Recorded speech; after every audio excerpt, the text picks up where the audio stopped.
I like to work in contrasts. And so I thought, well, then that'd be fun for the next album to be Darsombra's version of a pop album, which meant shorter songs. And more of them.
Welcome to the Dreams of Consciousness podcast.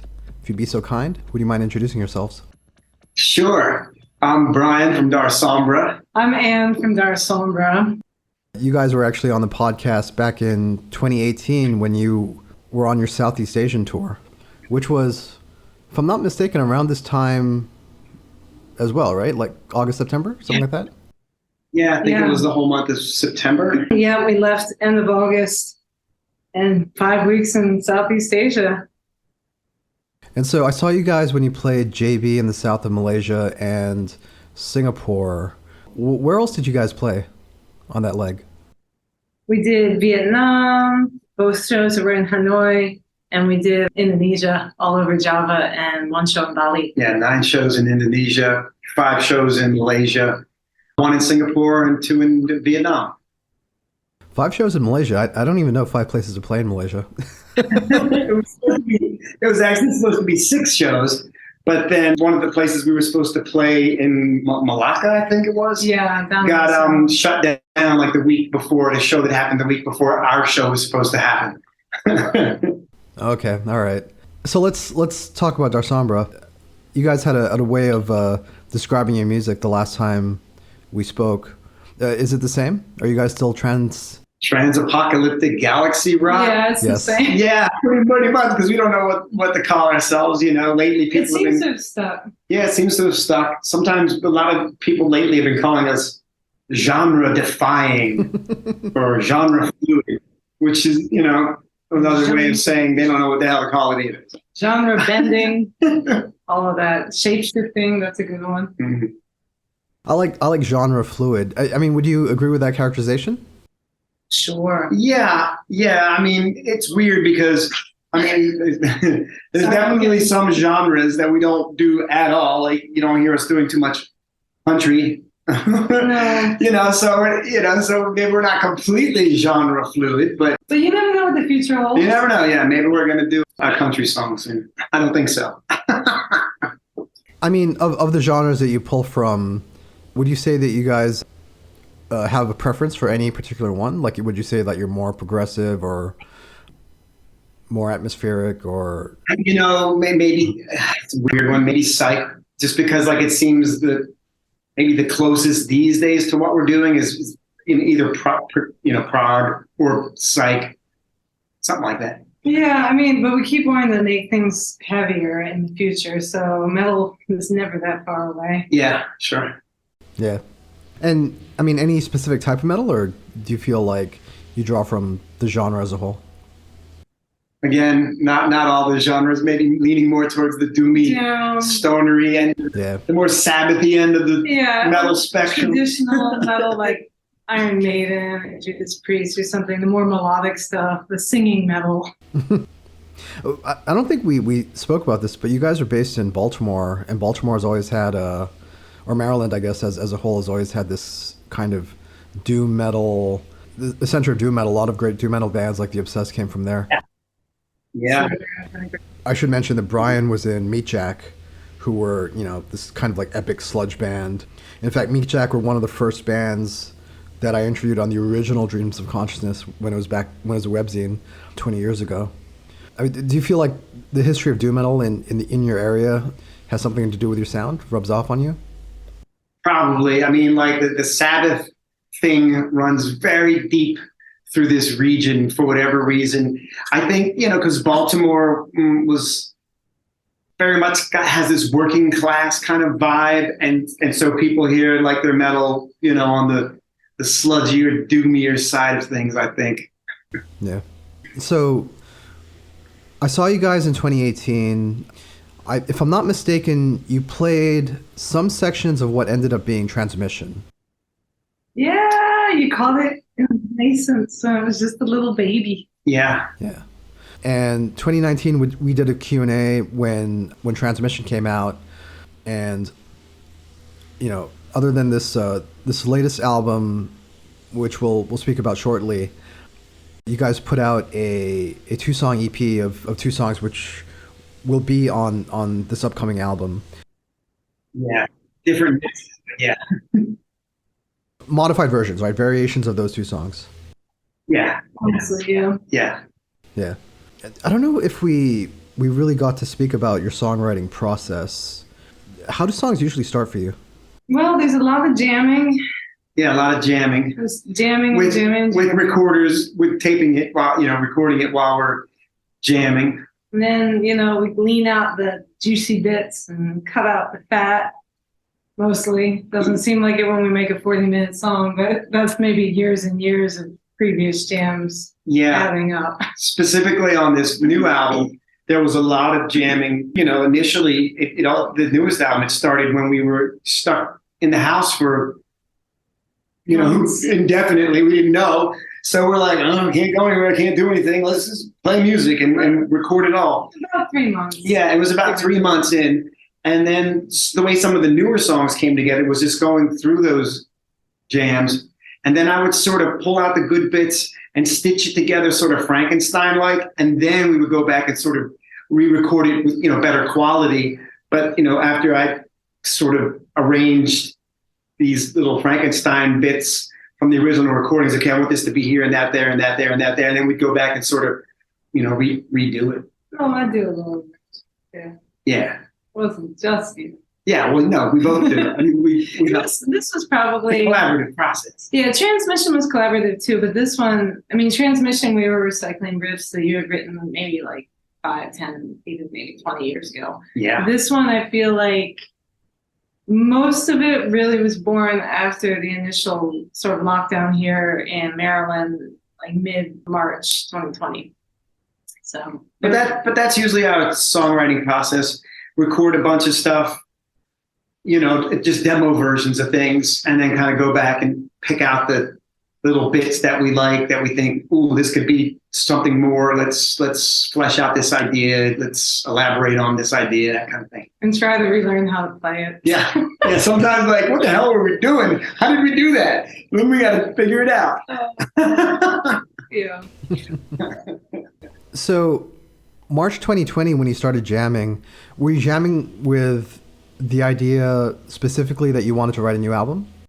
It was in the cards. Yeah, it was more just jam and, we had a little agenda. After Transmission, 140-minute song. There was a dream of writing a pop album. I thought our next album, since we did this one epic 40-minute monolithic, kind of dark, heavy sort of piece of music with Transmission, I like to work in contrasts. And so I thought it'd be fun for the next album to be Darsombra's version of a pop album, which meant shorter songs. And more of them. More songs, shorter ones, and in a lot of different, just all sorts of different styles, not all one long jam. So. And in a weird way, I don't know if we quite succeeded in this, or even if we followed this goal, but we kind of wanted it to be a little bit lighter than Transmission, because Transmission is a pretty heavy 2019 pre-pandemic Trump administration response kind of album. There's a lot of storm and drang in that one. Yeah, and I think we kind of started just sort of purposely kind of lightening the moods songwriting-wise, just as a way to kind of lift our spirits when we were, stuck around not knowing, is this the apocalypse? What do we, what's going on? Right. Are we in it? Are we past trans-apocalyptic galaxy rock? Right. Are we now post or apocalyptic galaxy rock? And as far as like some of the vocals that you have on this album, where it gets they're almost like vocal hooks, when do those come in? At the beginning, all the way up to the very end, I guess. Yeah, like stuff like Call the Doctor. That was the beginning. That was kind of sort of towards the beginning, and I just came up with this guitar riff, and then Ann started singing Call the Doctor over my guitar riff, and we were like, okay, that's it. It's Call the Doctor, things like that. But then even towards the end, because it took us forever to sort of put the whole album together, some of these songs were just getting put together just earlier this year, like Everything is Canceled. Specifically the songs at the end, like at the end of the album too, like A New Dell and Give It More and things like that. And I feel like it's usually Ann comes up with the vocal hooks a lot. I don't think I've come up with any of them. Canceled was the last one, and that's like on side 2. Yeah, but you've been singing Everything is Canceled since everything started getting canceled. That I made it that lyric. It was so crazy. Like, we couldn't go to work, we couldn't do anything. So it was like, all right, I'm gonna work in the garden. I was turning the yard compost, which is like a big pile of dirt, just singing to myself, everything is canceled, the world is canceled. And I think I had a recording from like March 16th or something, 2020. Like, okay, I'll save that for later. And then 3 years later, it gets plopped in. Yeah. So the lyrics come slow sometimes. And not usually always last. Yeah. well into. It's not. I mean, I think there is a perception of, whether it's right or wrong, and you can correct the perception, but I think there's a perception that Darsombra is an instrumental band. Yeah. But you guys, I mean, as long as I've been seeing you, you guys have been doing some kind of vocals, even if it's just like chanting. Sure. Interestingly enough, there's a lot of misperceptions about Darsombra, and that's one of them. But there were vocals on the first Darsombra album, and I love that one and song lyrics. where you're like screaming and it's all quiet and loud. Yeah. So there's always been some voices on almost every Darsombra album, but it's not in your face, and it's not like a song lyric like, I love you, girl, do, have a good day. Mellow kisses. It's more like, just sort of a voice as instrument, as an additional instrument, sort of with the music, or almost sometimes in the background, or just with the music, but never, like, oh, this is the song about, that girl that broke my heart, or anything like that. No, the lyrics can have a meaning, but even then, it's maybe the meaning comes after the sound. Like, Call the Doctor didn't have a meaning. It just sounded good, and we were listening to that Aerosmith song a lot. And the hand, Bite the Hand that Feeds, I think, and it goes, and that was cracking me up. So I think it just made sense then. But in hindsight, much later, it's like, well, it's a pandemic-themed album, so call the doctor, don't call the doctor. Like, that is germane. Right. You can call it germane. Call it germane. It sounds like the vocals and the lyrics are more stream of consciousness. Like stuff that's lurking in the background of whatever you guys are feeling or thinking. Word salad for sure. Yeah.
The name of the upcoming album is Dumesday Book, and it will be released on August 25th of this year. It'll be released in a few weeks as we're having this conversation. as I mentioned, you guys previewed two of the songs, or versions of two of the songs were released back in 2021. Call the Doctor, which we just spoke about, and Nightgarden. Why those two songs? Why did you lead it off with those two songs? Those were the two, I think, that just were like, oh, we wanted to get something out. We're stuck in the house. We want to do something to lift our spirits and to lift our friends and whatever fans' spirits. And those two felt just like they were the ones that were the closest at the time that to being like a completed thing. They came first. They kind of came first. So we're like, okay, they're out. Go, And we knew that we were going to fill this out with a lot more music. But those two were like, okay, they're ready. Let's go. Let's put them out there now. The rest of the album's probably going to be another year or two before we put it out. So, and also, I mean, Call the Doctor is kind of the single for the album in a way, because it's such a everything and the kitchen sink kind of song. I mean, we put a ton of work into the rest of it, but a lot of the other songs were a little more ready-made in terms of like, oh, well, we don't need to put, how many layers of samples and stuff into it. But Call the Doctor was like, everything in the kitchen sink. And it was kind of the hookiest, too, I think, I mean, you mentioned that you wanted to follow up Transmission with a more pop album, and Call the Doctor definitely has the feeling, I mean, not necessarily pop, because it's still a pretty long song, but it feels like... Right. It's a 15-minute pop song. Yeah. So, like Frankenstein by Edgar Darsombra's version. I was clarifying. Darsombra's version of a pop album. Right. But it does have the feeling of almost like a 60s or 70s kind of like... Yeah. Like arena rock, or maybe not arena rock, but like, big single from like The Who or... Oh, no, definitely. That was all intentional. Yeah. We wanted to be somewhere between krautrock meets Sweet meets The Who, meets Kraftwerk. Yeah. all of our favorite stuff. And just the idea was to just kind of don't be afraid to be ridiculous and preposterous, because, we've done the whole drony doom heavy thing. We thought, let's be fun and funny, on this stuff. For better or for worse. Yeah. I mean, who gives a shit, right? Great. We're at home amusing ourselves if nothing else. Well, obviously we're not making this music to be, rich and famous, so anything goes. You sort of alluded to this, but I mean, would you describe this as a pandemic concept album? Yeah. Yeah, for sure. Definitely. In a way, putting it out feels like sort of closing the door on that quarantine era of our lives. And and didn't go on to the next phase, And each song, like the order of the songs, everything kind of tracks our mental state from like, oh shit, what is this? This is happening? Oh, this is really intimidating and anxiety provoking. Like that very first feeling is Shelter in Place is the first song on the album, all the way up to like learning how to cope with the anxiety and stress and frustration, all the way to, okay, we're going to get vaccinated. Okay, we're vaccinated now. If that is going to help us, we'll find out. And finally, we're going on the road again. Like the last song is like a return to the road, kind of. Right. Like, hooray, we're going to do it again. And so it does follow that arc of like panic to sort of acceptance to hopefully, it's behind us.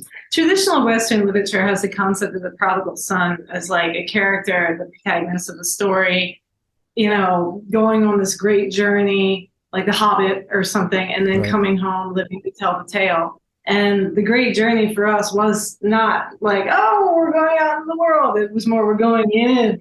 Right. And we're hoping to live to tell the tale. And then the album is the telling of the tale.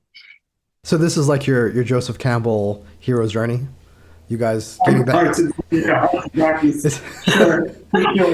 Escaping lockdown and getting back on the road? Yeah. But Joseph Campbell, like if it was acted out like by the Muppets.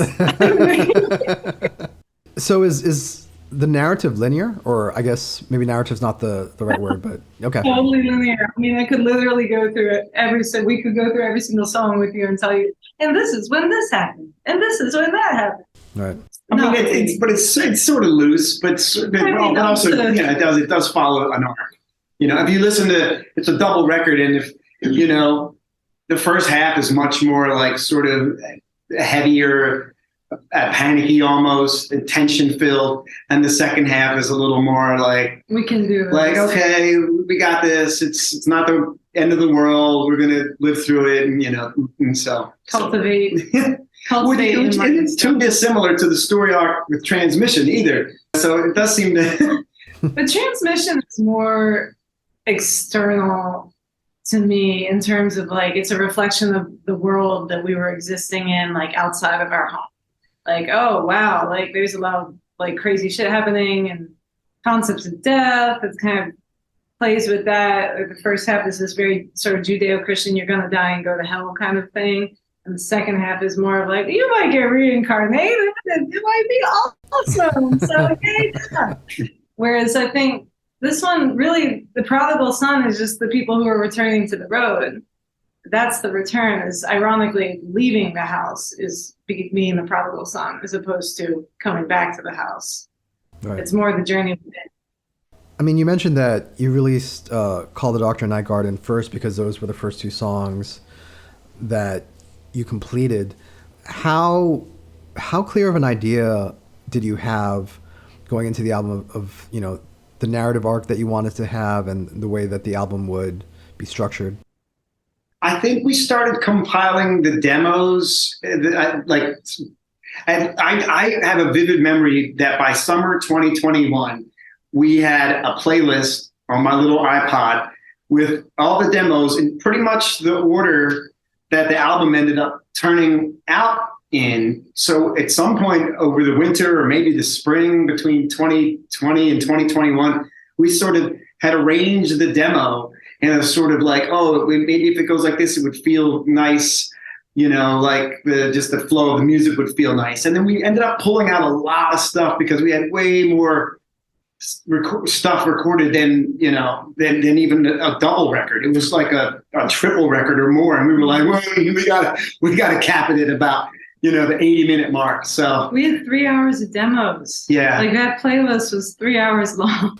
But it was my favorite album of summer 2021. Was our prototype version of the Dumesday Book. It was really neat, and I imagine some of the stuff that didn't make it onto the album will end up surfacing at some point in some capacity. Cool. At what point were you happy with the music you had written? When was the writing process complete and you're like, we're ready to record? Well, the recording, oh yeah, that's an interesting one because our process is so weird. It's like we recorded first in a way, and then there's like this editing and filtering, and then it was sort of put together almost like a jigsaw puzzle. Yeah. Like some parts were recorded. It wasn't recorded like we didn't finish the writing. Like we were.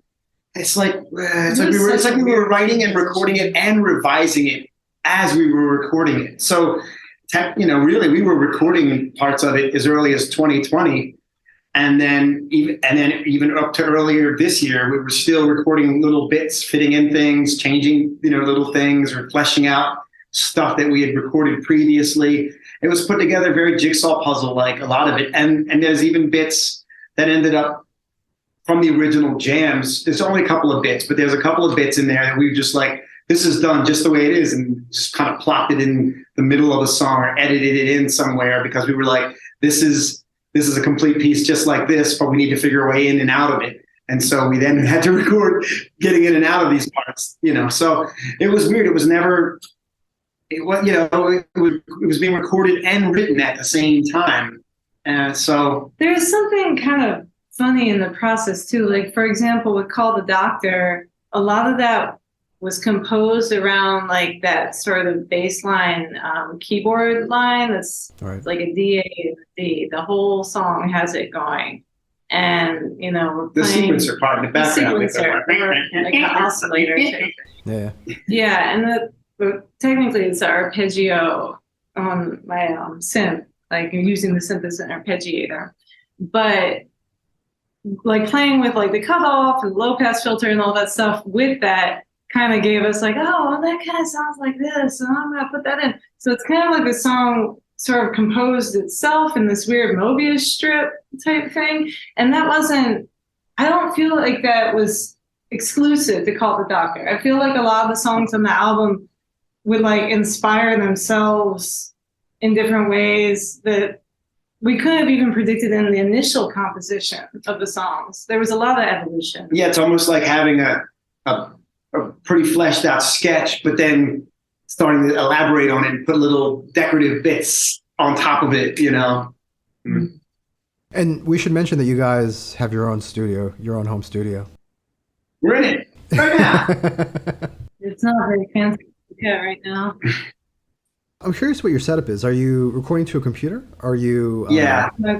Yeah, well, there's nothing too It doesn't look too exciting. It doesn't look very exciting, yeah. I have an interface. I have what is this? I had a PreSonus, but I got Focusrite now. It's a Focusrite interface into my Mac computer, and I got some decent mics, and a couple of decent studio monitors. It's nothing too fancy, but it serves our purposes. And I've been recording my own recordings since like the beginning of my band, before Meet Jack even.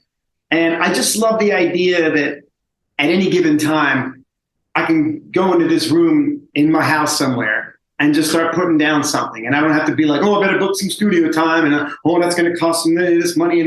And all of a sudden, and also the idea that if I want to, I can experiment. Sometimes it's a good and a bad thing, because if you have a studio time that you have to book and you have a time and you're spending money, that can really help you sort of, we got to get this all together before we go in.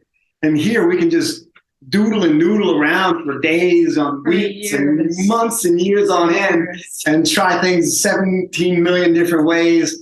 And it's fun, but I don't know. It can be a good and a bad thing, So. It enables creative long-windedness. Yeah.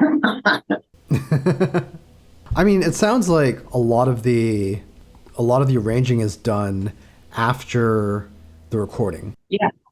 Yeah, a good amount of it, yeah, for sure. I mean, after the initial demos, yes. Then we kind of go back and sort of chop up those demos, and here's the chorus, and there's the verse. Stuff on top of that. And then we'll keep adding stuff on top of that as well. And because we're working, in our studio, we can sort of just kind of, again, move things around and like, oh, let's open that up for 3 bars and stick something in there instead and just juggle it around. So yeah, there is a lot of experimenting as we go as well. Did you engineer the album yourself, Brian? Yeah. And I should mention that Jon Smulyan worked on the album. Yeah. He was our master. I've been working with him since Meet Jack days. He recorded Meet Jack's Trust album and our Days of Fire album and the Damned Meet Jack split and some earlier Darsombra stuff. But now I just record at home because I just love the freedom I have and how much time I have to experiment and stuff. And I'm not on anybody else's time. And, but then I totally trust his ears to make it jump out of the speakers at you, hopefully.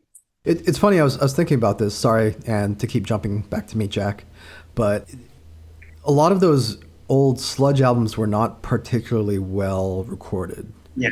And I think the thing that stuck out about Meet Jack to me was like, you guys had this huge epic sound. John. Yeah, John. Yeah, he's the mastermind. Yeah. We wanted it to sound good, like big, like a Melvins album or any of the metal bands that we were hugely influenced by at the time. We didn't want it to sound like. I know some people like that aesthetic where it sounds like it was just recorded on a boombox at a practice space, and that has its place as well. But John goes the extra mile. Yeah. He really is very, very thorough. I'm so glad we worked with him on this album. And working with him was a total, just even the beginning working with him was like a total, it just kind of happened, by chance and serendipity. He was a fan of the band and he came up to us after a show and said, hey, I'm putting together a studio. Would you want to record something? Would you be interested in recording something there? You'd be doing me a favor. Is what he said, because I guess he was still learning his chops and learning, getting his studio together and all that stuff. And when we heard the results, we were like, oh, this sounds really good. We should do a lot of stuff with this guy. And today's his birthday. Happy birthday, John. Happy birthday, John. Even though we won't see this until after. Yeah, but still. Belated happy birthday, Jon. But beyond his skills as an audio engineer, Yeah. why do you think the relationship has worked as well as it has, for as long as it has? He was a fan. Because right? he's a fan, and then we became friends. I'm at the stage now, and I've always kind of been this way, but even more so now where, I'm not doing this to be rich and famous or to get in the industry or anything like that. I much prefer a handshake. I much prefer working with friends. I much prefer that sort of DIY aesthetic to what I do. It's important. It's my comfort zone, if you will. And so I think that's better. I've had some not so good results in the past of just sending something off to somebody and, like a master or whoever, and then getting back whatever, and then just, I don't really know this person, and, he doesn't really, I don't even know if he gives a shit.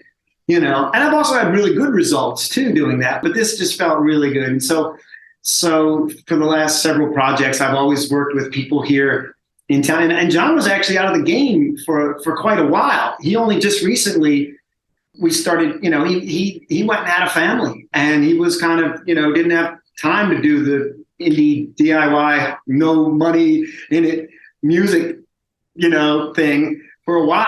Yeah. And now his kids are grown, and he's got himself in a better position where he has the time and wants to work on that stuff again. And so I had him start, I think I started as the pandemic was starting, I had him remaster some Meat Jack stuff that we put out on Bandcamp. And, he was happy to be doing this stuff again. And I was happy for him to be doing this stuff again and to be working with him again. So this is great. We're happy as clams to be, have Jon back in the saddle.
So, in addition to the music that you guys created for this album, there's also a booklet and some videos that you created to accompany the album.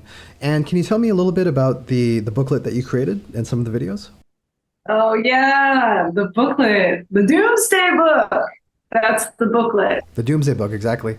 Yeah, I mean, this was an idea that I think we came up together with. Probably, I think you had the idea. You wanted to have like this magical mystery tour style booklet. Well, I mean, I grew up with like Kiss albums and Dead Kennedys albums of all things. And I was always impressed that both of those bands, you would buy their albums and it would come with like posters and booklets and inserts and all kinds of cool stuff. And so I always wanted to do that, you know, with a band that I've been a part of. And, you know, that stuff is always, they say that's expensive. But we thought, well, what the heck? Let's do it. You know, let's blow it out. We had savings from unemployment insurance. We were ready. And I mean, I remember as a kid specifically loving to listen to the Beatles' Magical Mystery Tour and like look at each page in the booklet as I went through the album, as if I was going on this journey with the musicians. And I feel like the booklet for this album, there's a page for every song and an image that kind of reflects the ethos of the song. We came up with them all together. Some of them are pictures from those dark years between spring of 2020 and I guess 2023. Yeah, I guess all the pictures were from then. Yeah. Or there were stills from the videos, but the videos were all shot then too. So yeah, it's all imagery from that time. Some of it's from when we would go on little weird tours once we got vaccinated. And then others were just pictures of life around our home. And the booklet also follows the story of the album, right? From the beginning of the pandemic to you guys going back on the road? Yeah, I mean, it's like it illustrates themes. Like the shelter in place image shows an image of, I forget what these birds are called, the ones that build like little nests out of mud on the sides of cliffs in the desert, and chimney birds or something like that. And you know, obviously that wasn't a picture that we took at home because we don't live in the desert. It was a picture that we took on tour in the fall of 2021. But, you know, it reflects the concept of like, all right, hide in your homes because that's what you can do right now. If you have a home, go hide in it. But yeah, then some of them are stills from the videos, like Call the Doctor. That was a still from the video. Nightgarden's not necessarily a still from the video, but a production shot. And what's it, Give It Lore, that's a still from the video. The videos are coming together. I mean, the goal would be to put one out for each song and then put it all together. It's essentially a feature-length film because it is 75 minutes. So that is feature-length. I mean, transmission was 40, so it's half feature-length. And so far, we've got a good 33 minutes done of 75. So keep an eye out in the coming years as more videos get churned out by the in-house Darsombra video production crew, aka me. And you've released a number of these videos on your YouTube page. Is there a plan to do something like a DVD or anything like that? Yeah, I'd love to do that. We think about it. People ask us all the time. I think once they're all done, I mean, who knows, that might be in like 3 years, but once they are all done, I mean, it's Call the Doctor, Nightgarden, and Give It Lore. Shelter in Place. Oh, Shelter in Place, it's like placeholding videos. It's not quite officially what I want it to be yet. But the next video I'll be pushing through probably when we get home from this next tour. So my Wintertime project will be Azimuth, and that's a good 18-minute song. So I don't know if the videos will quite be like a narrative film, but maybe there will be like almost like a silent movie, like panel cards in between each one mentioning, you know, some kind of theme or something. If there is an overarching narrative, I don't know, ideas to come. It's nice to have like a full like laundry list of projects to work on because I love working on video. So that's my first love and my first creative, my first adult creative outlet. As a younger person, I was a painter, a graffiti writer, that type of thing. But I've been doing filmmaking since I was in college. So it's been a good 20 years. Is Give It Lore the video with the dancing? Yeah, well, yeah. I mean, Call the Doctor's got a lot of dancing too, but Give It Lore is the one with all the people in the field, right? You know, falling down and dressed up in Renaissance Festival. Yeah, that one just came out last week. Yeah, last week's release. Where did you find the people that you enlisted for the video? Are they friends of yours around the area? Yeah, I mean, we put the call out, and I mean, that day it was funny because it was actually the day that we filmed that was the rain date. So It's rained out right now. Right. I think had we done it on the actual day of production originally, then we probably would have had even more people. But as it was, I was so grateful for all the people that came out, friends of friends, people who are curious, people who've seen our work before and want to be part of the fun. New friends, people we never met before. There were a few of them. That was exciting. They did great. You called the dancers? We called them? No, sorry. I made a bad joke. Sorry about that. Oh, the dancers. Oh, yes. Thank you. Took us a second. We're slow. They're a little slow over here. Speaking of videos, I should mention that the audio-visual component is a big part of your live shows. Yeah. And you even brought that with you to Southeast Asia. Yeah. And we will again if we ever get back, which we hope we will.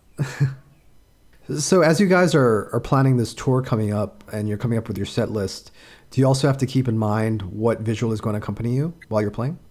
Definitely. Yeah, because there's a specific visual for each song. It's not just like, oh, just put on that thing with the skeletons or the clouds. You know, there's actually like, yeah, all the visuals are composed to each song, and you can see that they change with the changes in the song and stuff. And so, yeah, we put together the set list based on, one, do we have a video for this song? You know, and then we just kind of go from there. We've got several hours worth of stuff now, but we always try to keep it through the newest stuff whenever we play.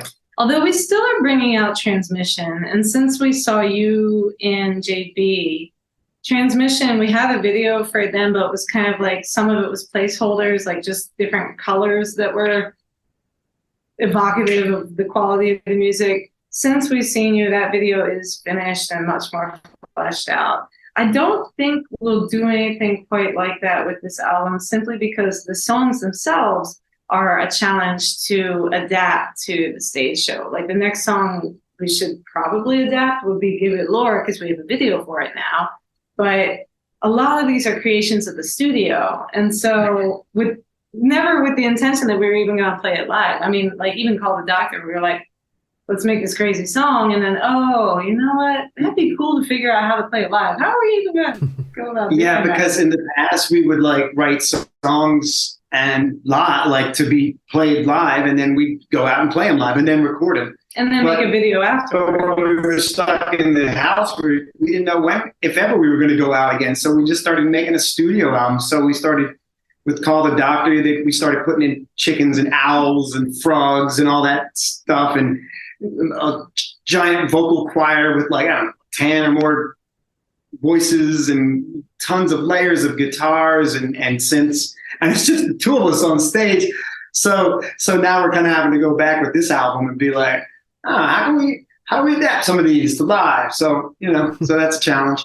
Yeah, that's an adventure. And I imagine there'll be some of them that will never probably ever do live, just because they're what they are. And, and at this point we have so much material that we're at the stage now where we could just do a whole album of stuff we can never do live and still have hours and hours of stuff to play live. Well, what's the answer to that question? How do you translate the studio experience to the live experience, especially when you have multiple guitar tracks and vocal choruses and things like that? I'm gonna like lots of loops and layers, and flying in the occasional like backing thing or something like that. But yeah.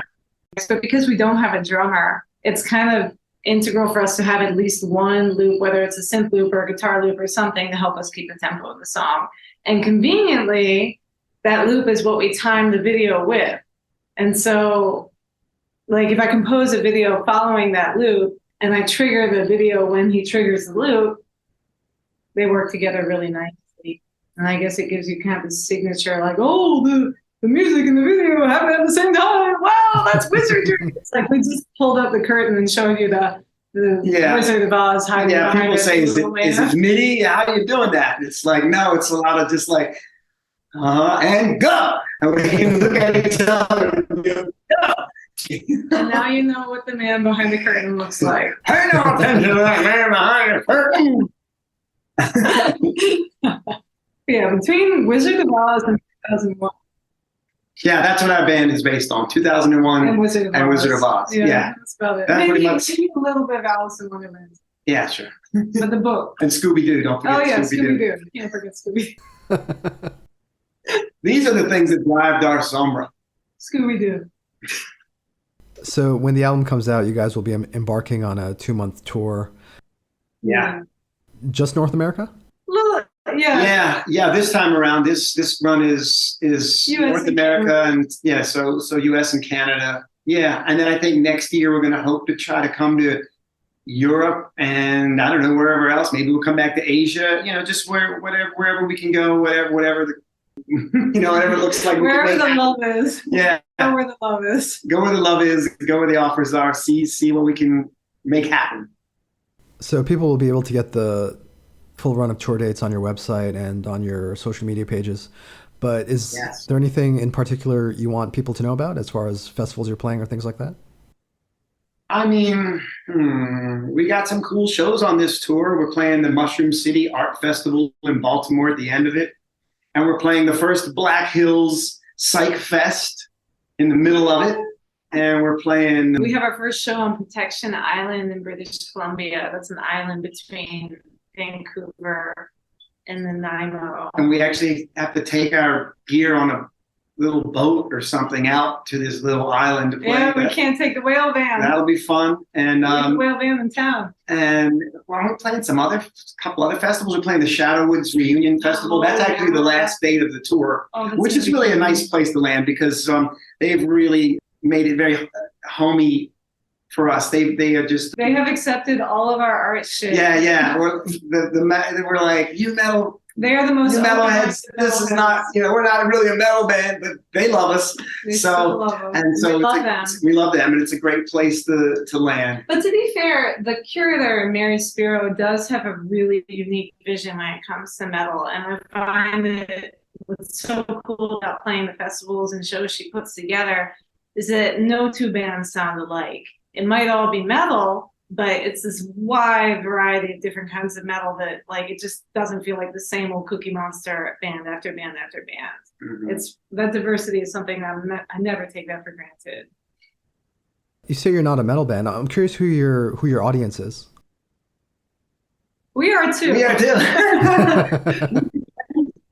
Verse, Bills. Now we have metalhead fans, and we have metalhead elements in our, and metal elements in our music, obviously.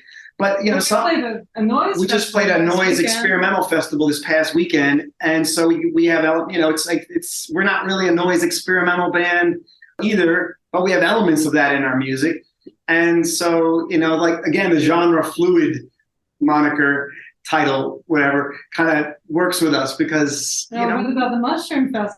And we're playing the Mushroom Festival because we have the psychedelic element to what we do as well. And so to be fair, there's a personal connection there too, because with mushrooms, they're helpers for video composition, creative composition, sure, but also beyond that, the Mushroom Festival's in the park where I shoot a lot of my footage. Yeah, it's in the park, right in our backyard, basically. Most of Gibbet Lore was shot there. A lot of a lot of transmission was shot there. We actually moved here to be next to that park. So that's how it's fun that all of a sudden, years after we moved here, they moved a Mushroom Festival into that park and we get to play it. So. Right. It's a 1,200-acre urban forest in Baltimore City. So what more could you ask for? Yeah, it's like if you go in there, you wouldn't even know you're in the city. Of course, you can hear some helicopters and sirens way off in the background. But other than that, to look around, you could be, in Oregon or any number of California. West you wouldn't even know, So that's really important to us because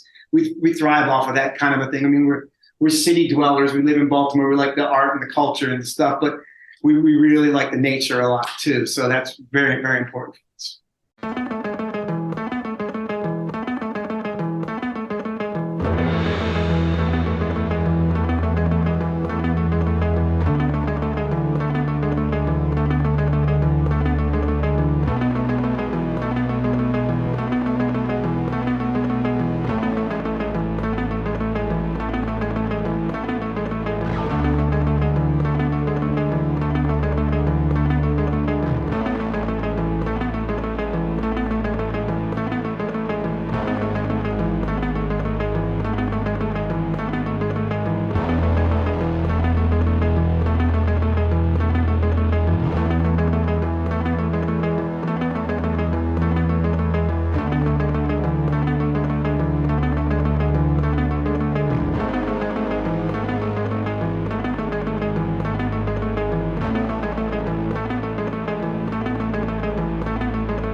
Is there a preference that you have for playing live? Like, do you like being indoors? Do you like being in clubs? Do you want to be outdoors? I mean, outdoors is always a hit, but I feel like our last tour, not the last tour because we got back from one in June, but we did a tour in October of last year that really gave me a strong appreciation for like 30-ass dive bars as creative incubators, particularly in like towns that there is not a lot of space for that. Like, of course, you want to play a nice, whatever, a gallery or a coffee shop where they give you a delicious meal or something like that. That's great. Or a big festival outside where there's trees and sunsets too. Right. But the dive bar, I mean, I'm not even really a drinker. And yet we find ourselves in dive bars till like, 2, 3 a.m. regularly on tour. And I used to really get kind of chagrined about that because, it's like, did they clean that floor like 30 years ago or what? Like, there's just that sense of like, I don't want to say stagnant energy, but like there's a pile of energy over the ages that's been piled up there. You can feel the ghosts of the space. Yeah. And I think that used to make me kind of uncomfortable. Now it's like I want to roll all over the floor. Like, oh no, the dive bar is great. Like, this is the creative incubator because this is what people have here to access DIY music and culture. And I think what I like about what we do is we can do it anywhere. You can stick us in the middle of the desert, or you could put us in somebody's basement, and anything in between. And we're just going to make it our own space and do our thing. And we're just as comfortable in any of these spaces. And remember when we played a garden center? Yeah, we played the back lot of a garden center amidst all the plants and the like anywhere. Mulch. It does not even matter. I feel like the last tour we did, we had some really funny spaces too. I'm just trying to remember what they were. Yeah. We played someone's living room in this very beautiful haunted looking house. It's just, I know that's not that weird, but weirder ones, it'll come to me. We love it all. Yeah, we really do. We're happy to be anywhere. Being the noodle shop in freaking San Luis Obispo. Oh yeah, we played the noodle shop. Also a very haunted place. It's like really old noodle shop. It's supposed to be one of the most haunted places in San Luis Obispo. Is this noodle shop, and we played in the upstairs, and it was that was fun too. Yeah, I really enjoyed playing outside our friend's record shop on a reservation in South Dakota. And we'll be going back there on this upcoming tour as well. The Dakota Sioux Reservation, because that was outside under the stars. And he kept pointing out UFOs to us in the sky. That was pretty cool. So this is slightly tangential, but you're talking about the dive bars. Brian, do you remember the place that you played? You played so many shows. You played New York a lot, so I don't even know if you'll remember this place. But 2008 in New York, it was like this little basement place. Maybe the cake shop? I'm not sure. Oh, yeah, totally. Yeah, there was a bunch around that time. It seemed like every place I landed in, and this was back when Darsombra was just a one-man band, but it seemed like every time I landed, first of all, this was in Manhattan, was still doing shows. I don't even know if you could, and now we play Brooklyn. We hardly ever play Manhattan. It seems like all the weird little DIY crusty underground places have been, shoved outpriced or whatever. But I remember at that time, like all the shows I was playing in New York were in these tiny basements. You had to go down a little stairway, and then there was a tiny little room, and then you had to load through. The way people came in was the same way people loaded out, and they were always running another show right after yours, usually like a DJ thing after the bands. And I just remember it was like. Yes, it was very claustrophobic and cramped. But I loved those shows. It might have been the cake shop, might have been it. There was another place, the Lit Lounge or something like that, was another venue or whatever. But they were always in a tiny basement, in a little tiny room in Manhattan somewhere. Yeah, I remember those shows. I mean, the thing I like about shows like that is we talk about the underground, and you were literally playing underground. But for sure. But there's an element of like, you're at a speakeasy and you have to know the guy to find out about the show. Yeah. And it becomes this very like close community of like people who genuinely want to be there to see the band. Do you know what I mean? Yeah, for sure. The quest. As opposed to like, it's Saturday night and so they're going to go to Gilman or St. Vitus or whatever. Right, sure. Yeah. And we still play places just like that. Yeah, remember when we played Paris last? Yeah, that was in a tiny little tiny dungeon, basement like underneath wine of this cellar. bar. Yeah, that was really with like vaulted ceilings and stuff. It was kind of like if you ever see that movie Triplets of Belleville. Yeah. They have like Got those bicyclists In that the they get basement. kidnapped and they're in the basement pedaling away this screen of the And then- Tour de France, squeezing, making wine, whatever, and they're just like, and it looked just like that. And I think the show was in Belleville. And it was in Belleville. That's Yeah, the right. show was in a basement in Belleville. It was like the triplets of Belleville. We just didn't have the bicycles. But it was a basement of a bistro. So yeah, upstairs, people are eating, drinking, having a grand old time, and we're downstairs going The crazy. sweaty little basement going crazy. Yeah. Yeah. Another French Chantitas. Yeah. That's amazing. Played out shopping. And broken light bulb. So, Dumesday Book will be released on the 25th of August of this year. Brian and Anne, tell people how they can order the album. What's the best way to get it? Well, there's two sources right now that are easiest. 1, 2, count them.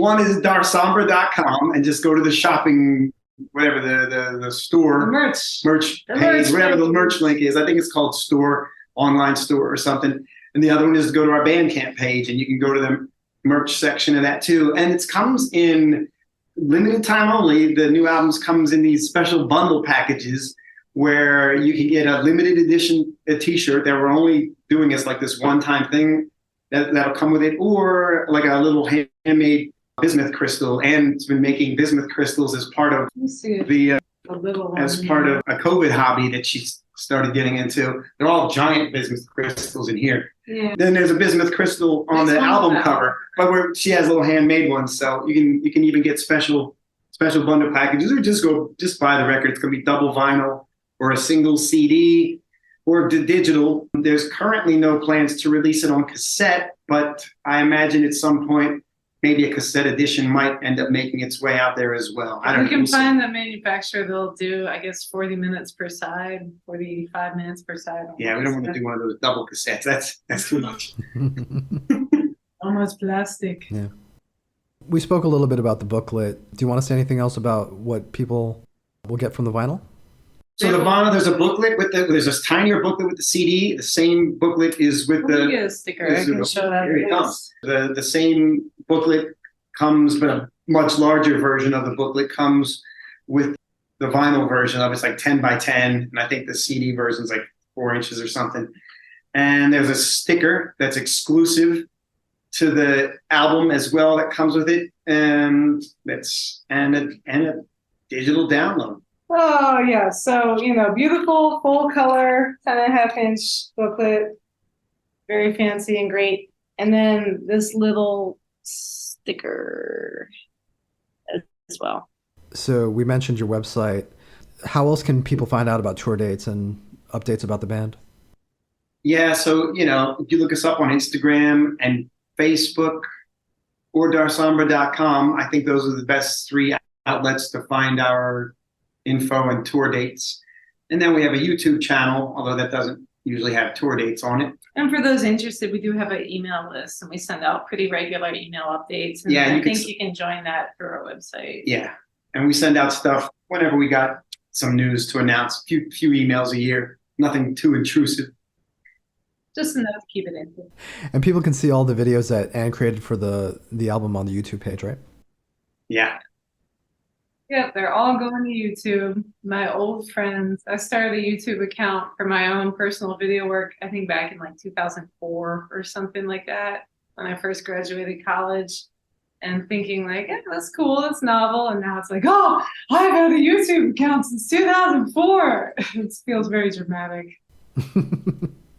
Brian, you mentioned that the Meat Jack albums were remastered and are on the Bandcamp page. Do you want to say anything else about that? Yeah, some of the ones that are out of print, like specifically the AIM album, we put out this album called AIM. We put it out as a cassette. It was sort of like a demo. It was supposed to be our album. And then the label we were working with at the time was like, we recorded it with Steve Austin, and we were kind of going in a more heavier, noisier direction. And our label at the time was just like, we can't make heads or tails of this. We don't know who the audience is for this. It sounds distorted. We're not going to touch it. And so we kind of just put it out ourselves on a cassette limited edition until the Trust album came out. By that point, we had gotten a new drummer and we had kind of made new arrangements of a lot of those songs and stuff. And so we just re-recorded most of that stuff and then put it out on the Trust album. So the versions of AIM with a different lineup of the band and some songs that didn't end up making it on the Trust just kind of got lost in time. And then I had Jon Smulyan remaster it, and along with the demos that we made before we recorded the album with Steve Austin, and which some people thought actually they liked better than the one we did with Steve. So we put them all together and just put it out as like AIM expanded. And some of the 7 inches as well, some of the early 7 inches, I had John remaster those just because it sounds good. And he's done a few more, and eventually I think some of the other ones will end up making their way out. There's not too much. There's only like a small bit of Meat Jack stuff left unreleased. I have a little playlist on my iPod of like, called, one day I think it'll come out as like, like the odds and sods of Meat Jack, little bits that didn't make it out or that only made it on compilations or B-sides or something.